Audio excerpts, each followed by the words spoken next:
कि आपको press conference करनी है और इस पॉइंटों को आपको एक्सप्लेन करना, वही करेंगे। उस पर कोई बहुत सोचने की बात नहीं। मेन बात है प्रधानमंत्री मोदी जी ने रात को जो संबोधन दिया देश को, आज तक किसी प्रधानमंत्री ने जिन्होंने राष्ट्र को संबोधन दिया हो उन्होंने राजनीतिक पार्टी में आलोचना नहीं करी किसी, कोई हो, मनमोहन सिंह जी हो या पहले नरसिम्हा जी हो या वाजपेयी जी हो या कोई हो।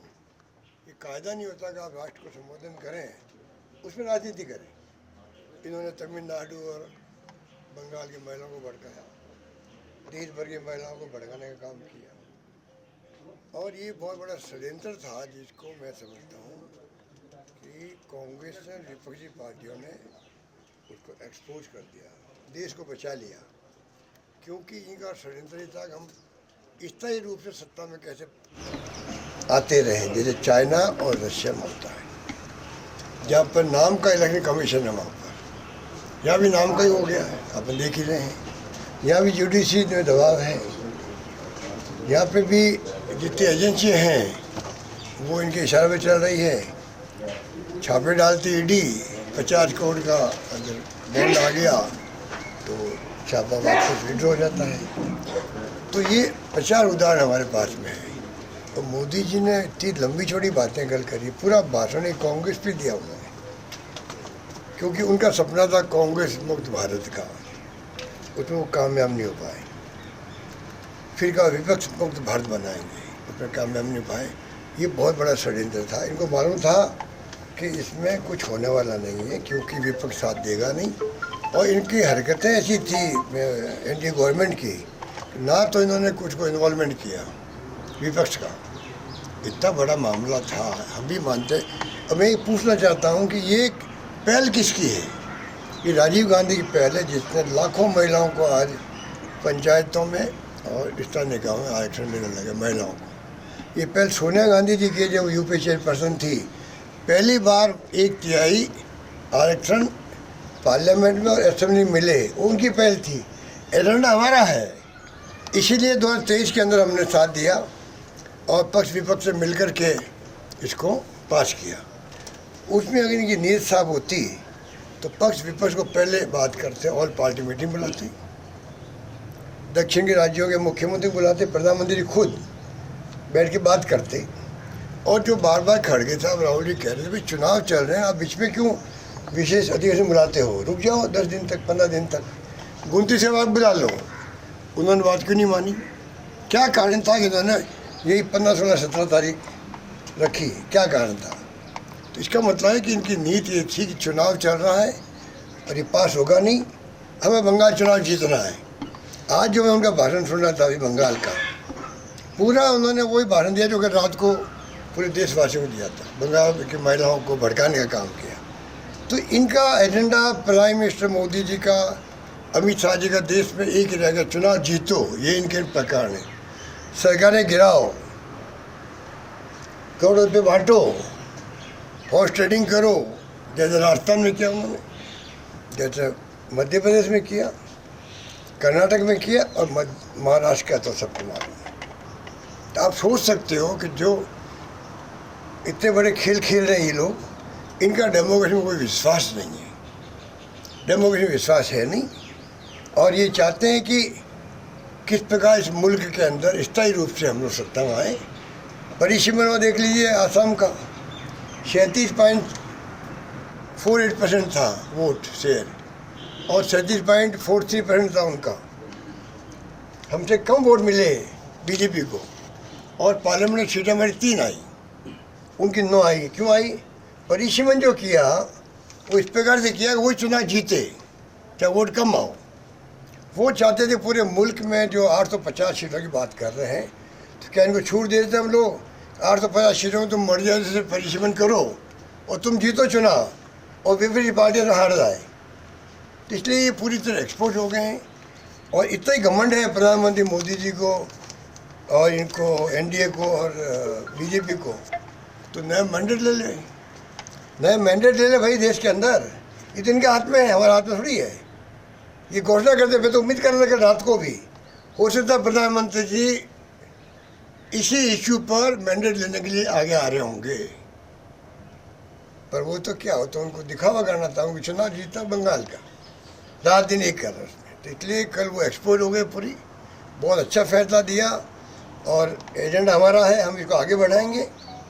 महिलाओं का एजेंडा ही हमारा है भाई, ये फालतू मुझको गुमराह करे लोगों को।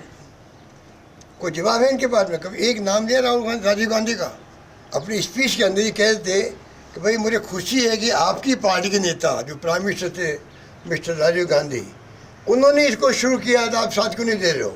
ये तो बोलते हो कम से कम। आपकी पार्टी के राजीव गांधी ने पहले आरक्षण दिया महिलाओं को, शुरुआत वहीं से हुई है, और सोनिया गांधी ने इसको 3-1 की बात करी थी। तो अब आप साथ क्यों नहीं दे रहे हो, ये पूछते हैं विपक्ष को, फिर वो जवाब देते हैं। तो ये तमाम तरह के, मैंने कहा, एक षड्यंत्र था, उससे देश को बचा लिया है विपक्षी पार्टियों ने, कांग्रेस ने। सर पंचायत इलेक्शन भी लेट हो रहे हैं, करी नहीं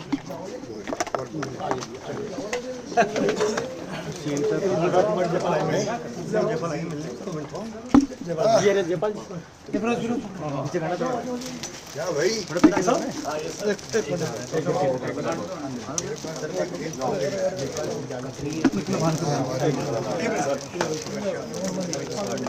खड़े रहो, कौन मेरे को भाई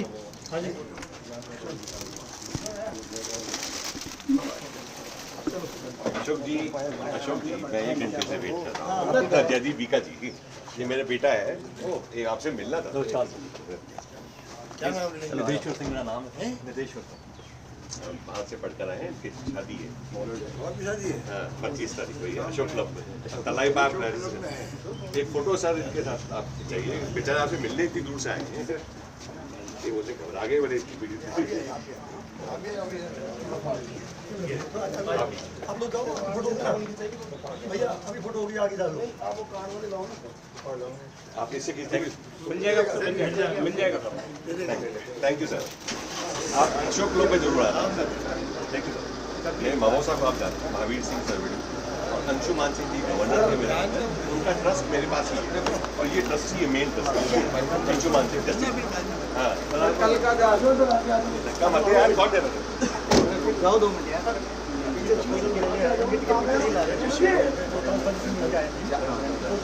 थैंक यू।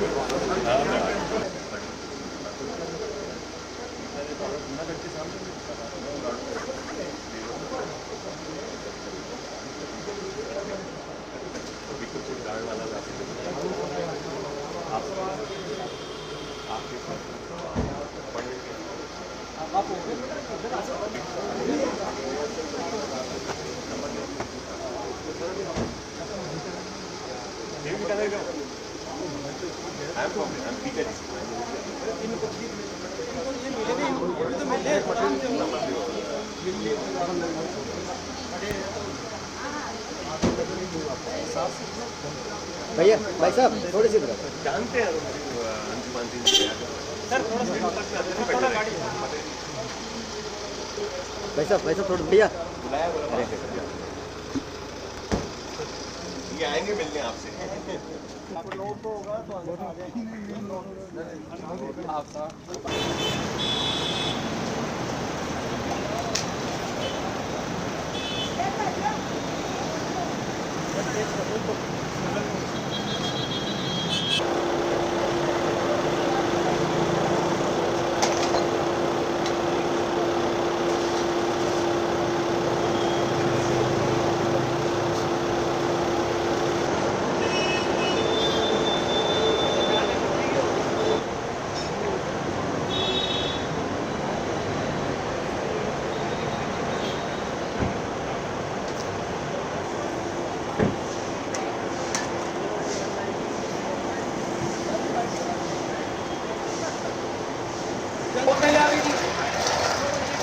अभी तो पता आपको अच्छी जगह भी बहुत भयंकर।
That is small.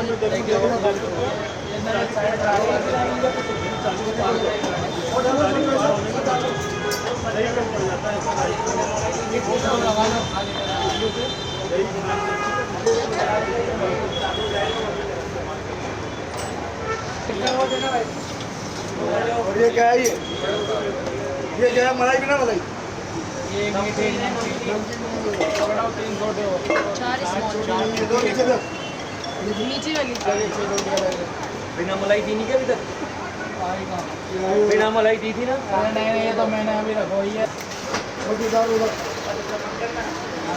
8 छोटी 3 तो पैक करनी है। एक छोटी का डाला है। स्कैनर दो छोटू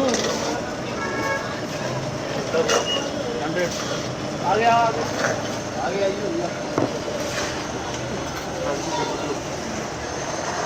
लोग इधर पहले यार क्रॉस कर रहे हैं।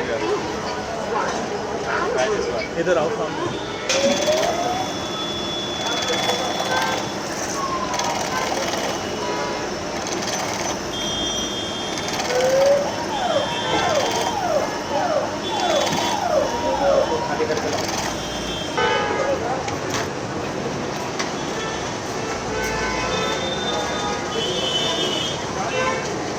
सरकार में तो पूछते हैं क्योंकि फर्स्ट हैंड एक्सपीरियंस का मुकाबला